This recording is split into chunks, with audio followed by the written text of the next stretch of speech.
June 5 உலக சுற்றுச்சூழல் தினத்தையொட்டி லெஜெண்டரி ரைடர்ஸ் கிளப் மலேசியாவும் தானா ஐநாவும் இணைந்து ஃபாரா சுரையா ரிசார்ட்டில் பழமரக் கன்றுகளை நடும் உன்னத திட்டத்தை மேற்கொண்டனர். அதன்போது 40 வகையான பழமரக் கன்றுகள் அங்கு நடப்பட்டன.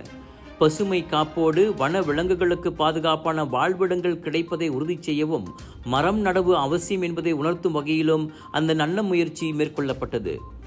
இவ்வட்டாரத்திலேயே தங்களது நடவடிக்கைகளில் சுற்றுச்சூழல், சமூகம் மற்றும் நிர்வாகம் எனப்படும் ESG அம்சங்களுக்கு முன்னுரிமை கொடுக்கும் முதல் மோட்டார் சைக்கிளோட்டிகள் கிளப்பாக லெஜெண்டரி ரைடர்ஸ் கிளப் மலேசியா விளங்குகிறது.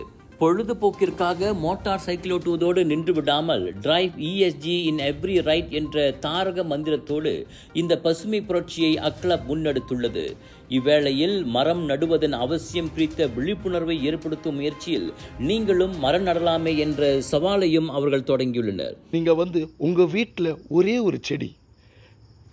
ஒரு செடி நட்டு வச்சிங்கன்னா இது ரொம்ப சந்தோஷமா இருக்குங்க. இந்த மாதம் முழுதும் ஒரு என்வாயர்மெண்டல் டே. பின்காலத்திலே இது இருந்திருக்கு. சில பேர் கரை பிடிச்சாங்க, சில பேர் கை விட்டுட்டாங்க. பொதுமக்களும் தங்கள் வீடுகளில் ஒரு மரக்கன்றோ அல்லது செடியோ நடுவதே அச்சவாலாகும்.